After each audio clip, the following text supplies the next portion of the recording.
시청자 여러분 안녕하십니까. 지금부터 전옥현의 안보정론을 시작하겠습니다.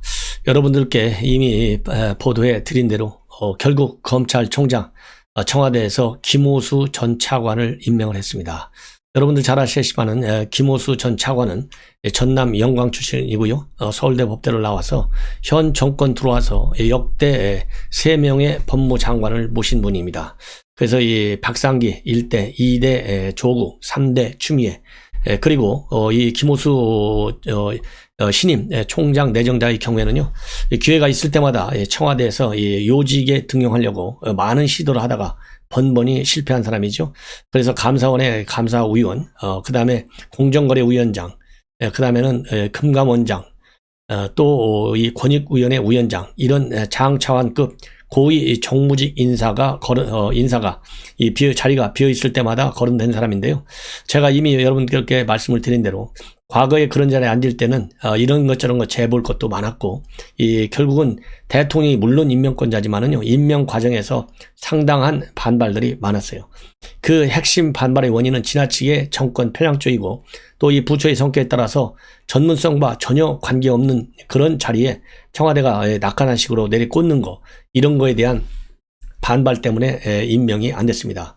그러다가 이번 검찰총장의 경우에는 이 박범계 장관 한 사람만 이해하면 되는 거 아니겠어요? 그래서 조금 전에 박범계 장관이 4명 중에서 김오수를 지명을 했습니다. 제청을 했습니다. 그래서 전격적으로 청와대가 임명을 했어요. 근데 참고적으로 여러분들께 말씀을 드리면 검찰총장 후보 추천위원회에서 최종적으로 4명이 추천됐는데 4명 중에 추천위원 수로는 꼴찌가 됐어요. 물론 여기에 관해서 규정은 없습니다. 꼴찌된 사람이든 1등으로 올라간 사람이든 조남관이든 간에 일단 추천이 된 후보는 동률선상에서 박범계 입장에서는 평가를 해가지고 청와대에 올리겠지만은 정상적인 이 절차적 고려를 한다면은 꼴찌한 사람은 어떻게 올리겠어요? 1등 하는 사람 올려야지. 더군다나 현재 검찰 내부에서는 가장 신임을 받는 사람이 조남관 대검차장, 이 권한 대행으로 알려져 있지 않습니까? 그럼에도 불구하고 더군다나 현 정권 들어와서 애완견으로 쭉 관리해왔던 사람이 조남관이에요. 그래서 0순위가 이성윤, 1순위가 조남관, 이런 얘기가 세간에 그동안에 쭉 흘러 다녔습니다. 그리고 이 조남관 이 총장 대행의 경우에는 1등을 했어요. 그러면 1등과 4등, 그야말로 이 극과 극의 위치에 있는데, 이런 1등을 놓아두고, 더군다나 검찰 내부에서 신망이 그렇게 좋은 조남관을 놓아두고 이 김오수를 시켰다고 하는 것은 결국은 정권 코드에 맞출 수 있는 사람은 딱 한 가지가 이 결정적 변수가 됐다.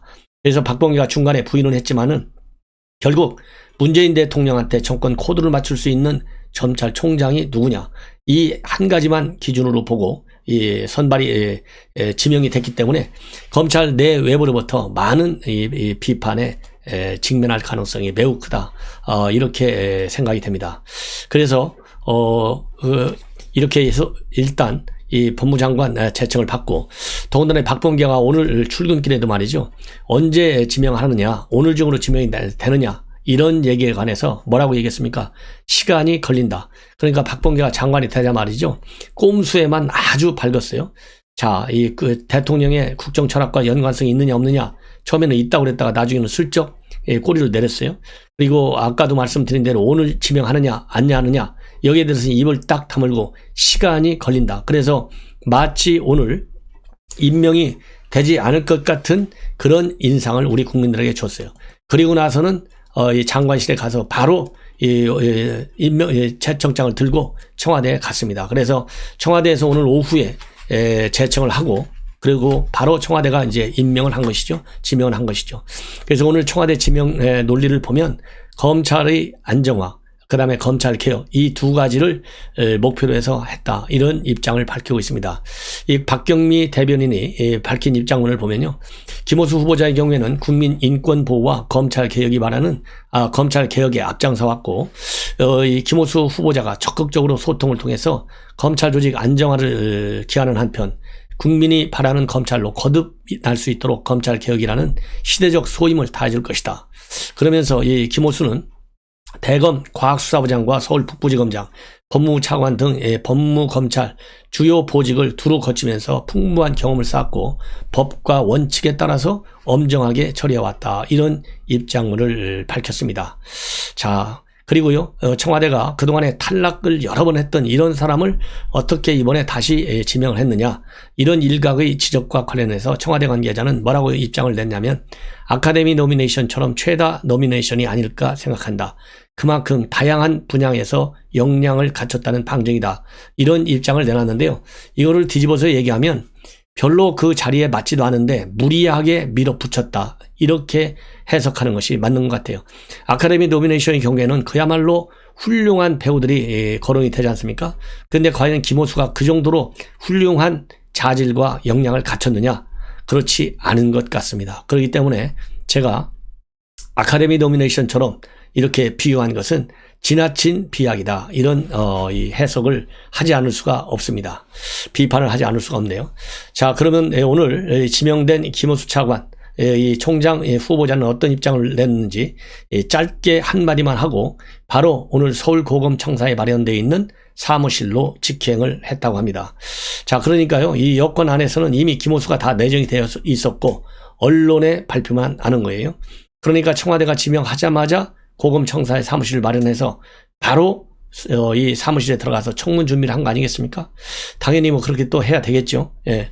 입장문 보면은요, 딱 한두 마디밖에 없어요. 힘든 시기에 총장 후보자로 지명돼서 막중한 책임감을 느낀다. 이렇게 입장을 내놓고요. 그 다음에는 겸허한 마음으로 인사청문회 준비에 최선을 다하겠다.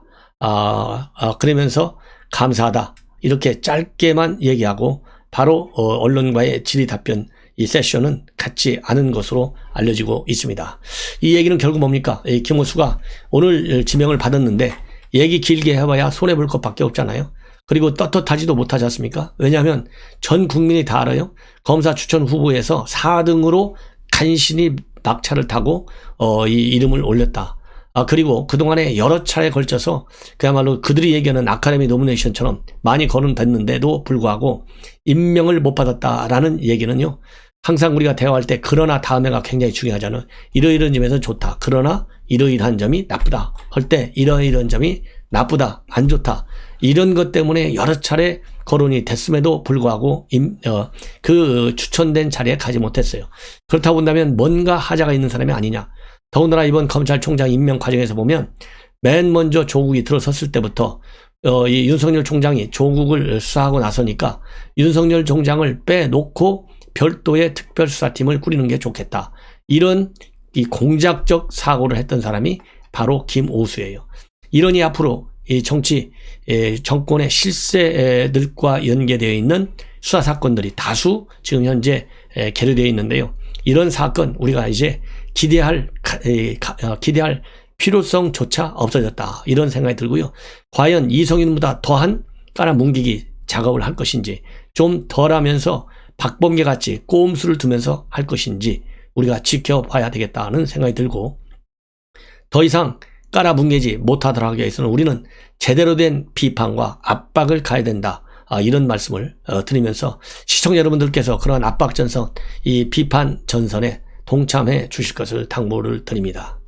자, 이제는 당 얘기를 좀 하겠습니다. 오늘 취임 첫날인데요. 이 송영길 대표가 취임하자마자 일성이 제가 그랬잖아요. 이 정부와 그리고 청와대와 일전을 불사하는 그런 입장으로 지금 일관하고 있습니다. 그렇기 때문에 오늘 최고위원회가 열렸는데요. 처음서부터 이 불협화음을 지금 현재 노출하고 있다는 그런 보도들이 나오고 있습니다. 대표적인 것이 이 개혁 문제, 즉 언론개혁이라든가 검찰개혁. 이거 뭡니까? 검찰개혁하면 코드 잘 맞는 검사들만 양성하는 것이고, 그 다음에 언론개혁하면 정권 입맛에 맞는 기사만 많이 쏟아내는 언론을 만드는 것이 언론개혁과 검찰개혁입니다. 이 내용상으로는. 그 다음에 속도상으로는 이 청와대와 정부에서는 이러한 언론개혁과 검찰개혁을 그야말로 여과 없이 그냥 일전 불사하는 식으로 아주 전광석과 같이 밀어붙이려고 하는 거예요. 그리고 부동산 문제도 이미 정부가 25번 대책을 내놨는데 지금 기존에 나와 있는 대책, 크게 흔들지 않으려고 하는 것이 정부의 입장입니다. 그런데 오늘 최고위 회의 내용을 보면 송영길 대표의 시각은 이러한 정부 입장과 상당 부분 상충하고 있어서 불협화음이 그대로 노출됐다, 이런 평가를 받고 있고, 딱 취임 첫날 하루만 해도 이거 불안한 동거가 벌써부터 시작됐나 하는 우려들이 정부와 여당 안에 지금 나타나기 시작했다고 합니다. 왜냐하면 아까 말씀드린 대로 언론개혁과 검찰개혁의 내용에 관해서는 제가 보기에는 송영길 대표도 마찬가지일 것입니다. 그러나 좀 신중하게 속도를 좀 조정할 필요가 있다, 이런 측면에서 이 갈등적인 상황으로 치닫고 있어요.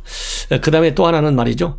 오늘 또 국립현충원을 참배를 했는데 이 김대중 대통령을 비롯해서 지금 야권의 대통령들, 박정희 대통령, 그 다음에 이승만 대통령, 그 다음에 YS 대통령, 전부 다 묘역을 방문했어요. 그런데 거기에서 놓은 이 방명록 내용을 가지고 지금 여권에서 이 비판과 그리고 우려가 지금 나타나고 있어요. 먼저 김대중 대통령 묘역을 방문해서는 실사구시 정신을 계승하겠다, 그래서 실용주의를 강조했어요. 자, 여러분들, 현 민주당이 실용주의를 강조하는 정당입니까? 이념을 강조하는 정당이잖아요. 그런 점에서도 이 민주당 그리고 이 정부도 마찬가지잖아요. 이념 지향적 정책에 일관하고 있어요.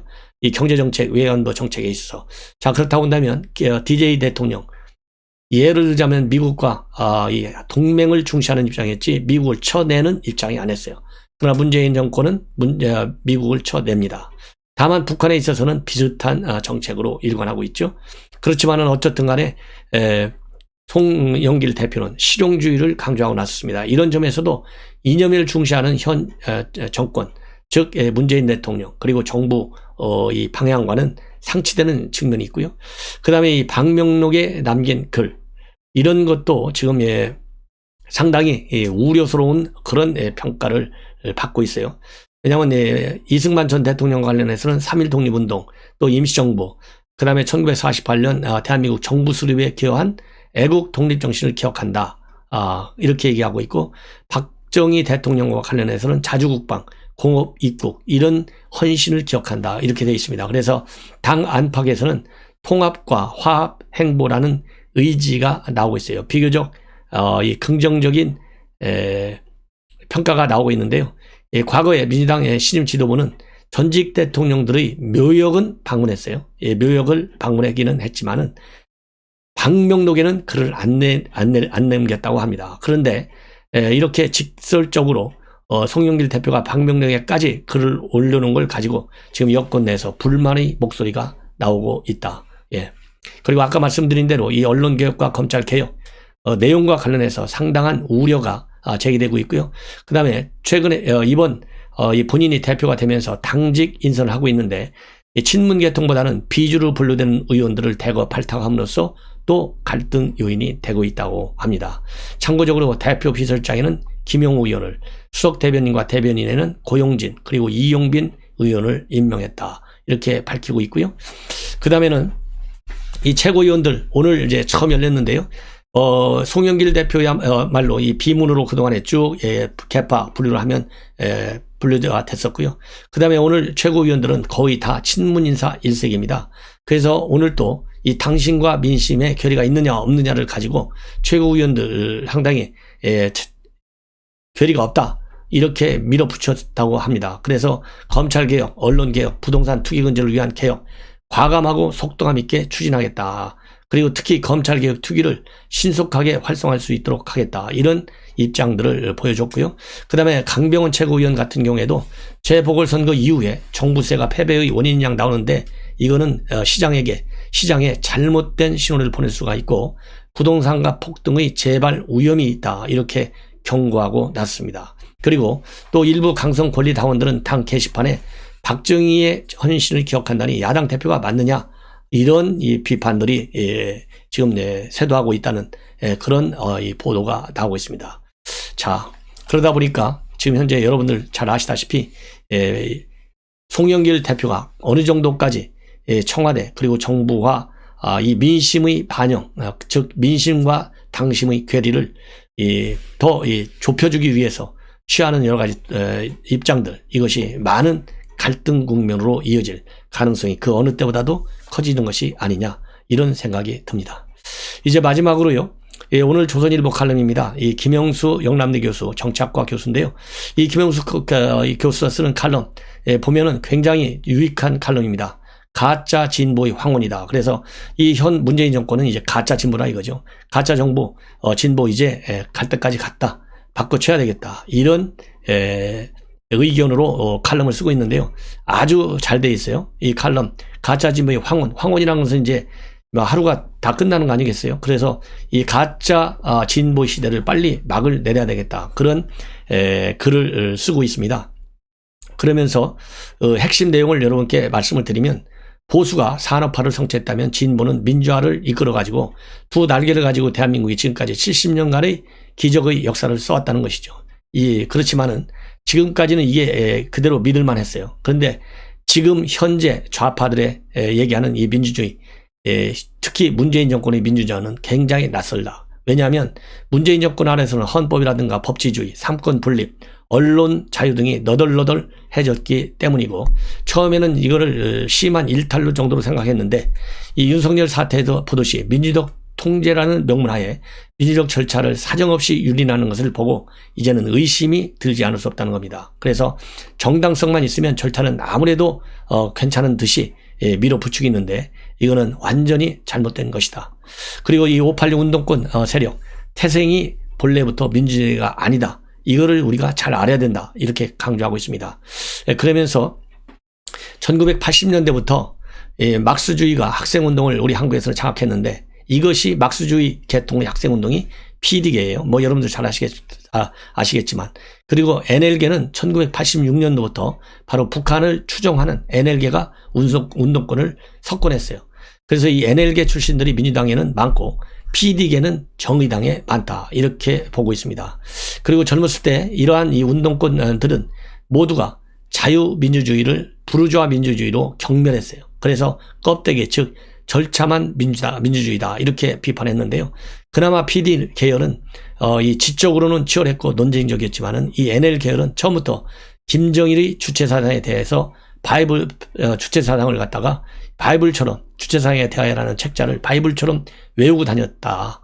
그리고 북한 해주에서 발신되는 한국 민족 민주전선, 한민전, 여러분들 잘 아시죠? 한민족의 지시에 따랐다는 겁니다. 그래서 이견은 불경이었고 수령과 그리고 의장에 대한 절대 복종을 강조하고 상명하복은 군대보다 엄격하고 전체주의자 일종의 사이비 종교처럼 NL계는 활동해 왔다. 이렇게 비판하고 있습니다. 그래서 이 80년대 학생운동을 경험한 사람들은 다 아는 사실이지만은 일반 국민은 이런 거를 잘 몰랐는데 이제는 다 알게 됐다. 왜? 조국 사태 때문에 다 알게 됐다는 겁니다. 그래서 이 조국의 업적이라고 본다면 역설적으로 가짜 진보의 신화를 우리 국민들에게 알려줬다는 거예요. 그래서 윤미향, 박원순, 남인순, 김상조 이런 사람들의 행태가 드러나면서 이 위장된 좌파들의 속살이 드러나고 아름다운 외피의 한꺼풀 밑에는 탐욕의 거미줄이 무성했고 위선의 악취가 코를 찔렀는데 이게 과연 문재인 정권이 내세우는 사람 사는 세상이냐 이렇게 비판하고 있습니다.